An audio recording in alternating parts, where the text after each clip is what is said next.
అబ్బో ఇక్కడ కేజీ చీరలు కొంటే అర కేజీ చీరలు ఫ్రీ అంట. మంగళ్య షాపింగ్ మాల్ కేజీల్లో సేల్, టన్నుల్లో ఆనందం.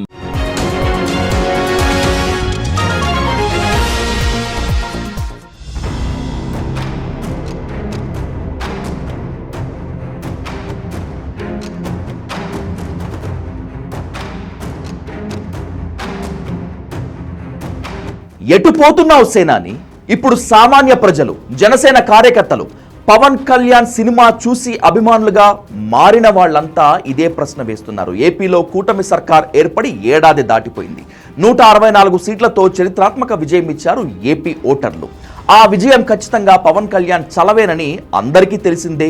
అయితే ప్రభుత్వం ఏర్పాటైన దగ్గర నుంచి ఈ రోజు వరకు మొత్తంగా చూస్తే పవన్ కళ్యాణ్ గ్రాఫ్ రోజు రోజుకి తగ్గిపోతున్నట్లు కనిపిస్తోంది. ఇదే పవన్ కళ్యాణ్ మళ్ళీ ఎన్నికలు వస్తే కింగ్ మేకర్ అవటం అటుంచి అసలు పొలిటికల్ గా బతికి బట్ట కడతాడా అనే డౌట్ వస్తోంది. దీనికి కారణం పవన్ కళ్యాణ్ మౌనం, జనంలో పలుచబడిపోతున్న ఆయన చరిష్మా. ఏపీలో కూటమి సర్కార్ ఏర్పడిన తర్వాత పవన్ సంచలనాలు చేయనున్నాడని చాలా మంది ఆశించారు.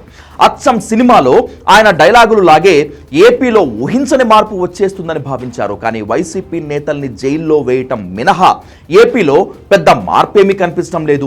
టీడీపీ కార్యకర్తలను సంతృప్తిపరచడానికి వైసీపీ వాళ్లపై కేసులు, వాళ్లను జైలుకు పంపడం మాత్రమే ఖచ్చితంగా ఏపీలో జరుగుతోంది.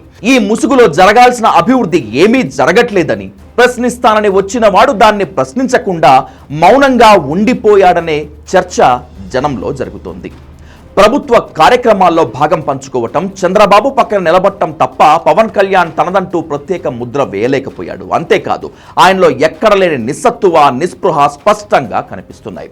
ఎన్నికల ప్రచారంలో ఆయన చెప్పిన మాటలు ఏవి ప్రాక్టికల్ గా వర్కౌట్ కావటం లేదు. ఏపీలో 30,000 మంది అమ్మాయిలు మాయమైపోయారని చెప్పిన పవన్ కళ్యాణ్ అందులో 3 కూడా వెనక్కి తీసుకురాలేకపోయాడు. 30,000 మంది అమ్మాయిలు పైచిలుకు, 30,000 మంది పైచిలుకు ఆడపిల్లలు అదృశ్యమైపోయారు ఆంధ్రప్రదేశ్ నుంచి. కేంద్ర ప్రభుత్వం నుంచి నాకు చెప్తే ఆ మాట నేను ఏలూరులో చెప్తే నన్ను తిట్టకుండా తిట్టాను. నన్ను ఈరోజు ఏమైంది? హోంమంత్రి శాఖ పార్లమెంట్లో సహాయ మంత్రి చెప్తే కానీ బయటికి రాల. 30,000 మంది పైచిలుకు ఆడపిల్లలు ఎందుకు అదృశ్యం అయిపోయారు? అవినీతిని నిర్మూలిస్తారని చెప్పిన జనసేన, తెలుగుదేశం, జనసేన ఎమ్మెల్యేలు బహిరంగంగా చేస్తున్న అవినీతిని అడ్డుకోలేకపోతున్నాడు, కనీసం ఖండించలేకపోతున్నాడు కూడా. తిరుపతి లడ్డూలో కల్తీ జరిగిందని నానా యాగి చేసిన పవన్ కళ్యాణ్ తిరుమల కొండపై ఇప్పుడు జరుగుతున్న ఏ అరాచకాలని, అవినీతిని అడ్డుకోలేకపోతున్నాడు. విమర్శించే నాయకులు ప్రత్యేకంగా చెప్తున్నాం, సనాతన ధర్మాన్ని జోలికి రాకండి. తప్పు జరిగితే తప్పు జరిగిందని ఒప్పుకోండి, లేదా మాకు సంబంధం లేదని చెప్పండి. అంతేగాని మళ్ళీ అడ్డగోలుగా మాట్లాడితే ఎవ్వరూ క్షమించం. ఇక్కడ మీరు కూడా హిందువులే. ఇకపై ఏ ఆడపిల్లపై చెయ్యి వేసినా నరికేస్తానని సినిమా ఫక్కీలో చెప్పిన డిప్యూటీ సీఎం ప్రతిరోజు అలాంటి ఘటనలు ఎన్నో జరుగుతున్నా నోరెత్తడం లేదు. అసలు పాలనలో ఎక్కడా ఆయన జోక్యమే కనిపించడం లేదు. సీజ్ ది షిప్ అంటూ హడావిడి చేసి ఆ ఎపిసోడ్లో జోకర్గా మిగిలిపోయిన పవన్ ఏపీలో పీడీఎస్ రైస్ స్కామ్ ని ఇప్పటికీ అడ్డుకోలేకపోతున్నాడు. కోర్టున్నదేంటి మీరు కూర్చోబెట్టి స్మగ్లింగ్ చేయడానికి? Seize the ship. If any pressure comes from central government, we'll see. ఆయన సహచరుడు మంత్రి నాదెండ్ల మనోహర్ పై వచ్చిన ఆరోపణలను ఖండించలేకపోతున్నాడు. వ్యవస్థలు ఎలా ఉంటాయో, ఆ వ్యవస్థలో అవినీతి ఎలా పాతుకుపోయి ఉంటుందో, దాంట్లో అధికార పార్టీలు, ఆ పార్టీల నేతలు ఎలా మమేకమైపోతారో ప్రాక్టికల్ గా పవన్ కళ్యాణ్కి ఇప్పుడు అర్థమవుతుంది. సరే, పాలనపై ఆయనకు ఎలాగూ పట్టులేదు. జనసేన పార్టీనైనా బతికించుకుంటాడా అంటే అది కూడా కనిపించడం లేదు. జనరల్గా అధికారంలో ఉన్నప్పుడు ఎవరైనా పార్టీని బలోపేతం చేసుకుంటారు. కానీ గెలిచి ఏడాదైనా ఈ రోజు వరకు తన పార్టీ ఎక్కడుందో కూడా తెలియని పరిస్థితిలో ఉన్నాడు పవన్. జిల్లాల్లో, గ్రామాల్లో జనసేన సంస్థాగతంగా ఎప్పటికీ బలపడలేదు. అసలు ఆ పార్టీలో పవన్ కళ్యాణ్ తప్పితే ఎమ్మెల్యేలు ఎవరో, జిల్లా అధ్యక్షులు ఎవరో, సీనియర్ నేతలు ఎవరో కూడా ఎవరికీ తెలియదు. ఏదో ఉద్దేశపూర్వకంగానే పవన్ జనసేనను నీరుకారుస్తున్నాడా అనే అనుమానం కూడా జనంలో లేకపోలేదు. ఇక ఆ పార్టీ నేతలు, ఎమ్మెల్యేలు పవన్ ని కలవటం అసాధ్యం అనేది అందరికీ తెలిసిందే. ఎవరికి ఆయన అపాయింట్మెంట్ ఇవ్వడు, ఉండదు. ఎవరో కొన్ని చెవి పక్కన జోరీగల్లా మోసుకొచ్చే విషయాలే పవన్కి ఆధారం. వాళ్ళు ఏం చెప్తే అదే నిజం అని ఆయన నమ్మే పరిస్థితి వచ్చింది.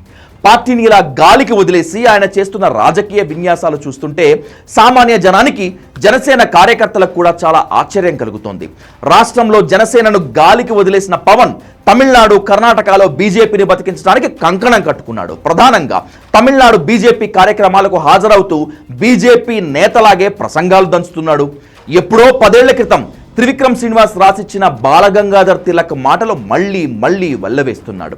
ఇల్లేమో దూరం, అసలే చీకటి, చుట్టూ గాఢాంధకారం అంటూ ఆ పాత మాటల్ని ఈ మధ్య తమిళ తంబీలపై కూడా ప్రయోగించాడు. இருட்டு கையிலே விளக்கு இல்லை, வீடோ நெடுந்தொலைவில், வழி முழுவதும் மேடு பள்ளம், மனதில் துணிச்சல் தவிர వేరు இல்லை, అచ్చమెன்பదిల్லைయే.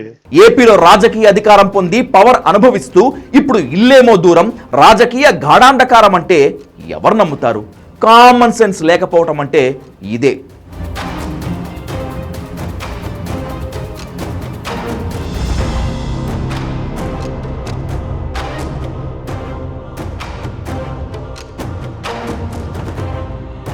వైసీపీ అవినీతి అరాచకాలను అరికడతానని అధికారంలోకి వచ్చి 2 నెలల దాటిన తర్వాత కూడా ఏపీలో జనానికి అర్థం కాని సనాతన ధర్మం నినాదం ఎత్తుకున్నాడు పవన్.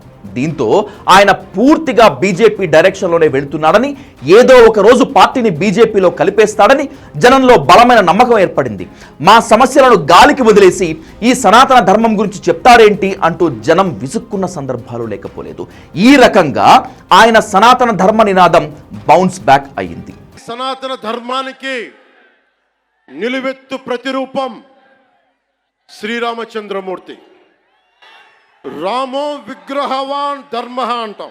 రాష్ట్రంలో సమస్యలను గాలికి వదిలేసి దక్షిణాది రాష్ట్రాల్లో బీజేపీ ప్రతినిధిగా పవన్ తిరుగుతున్న తీరు చూస్తే భవిష్యత్తులో అతను కేంద్రానికి వెళ్లిపోతాడని, రాజ్యసభ సభ్యుడిగా మారి కేంద్ర మంత్రి అవుతాడేమోననేటువంటి అనుమానం కూడా జనంలో లేకపోలేదు. అంతేకాదు, ఒక అడుగు ముందుకేసి దక్షిణాదికి అన్యాయం జరిగింది అంటున్నారు కాబట్టి దక్షిణాది బీజేపీ నేతగా పవన్ ని ఉప ప్రధాని కూడా చేస్తారేమో అనే అంచనాలు వేస్తున్నారు కొందరు.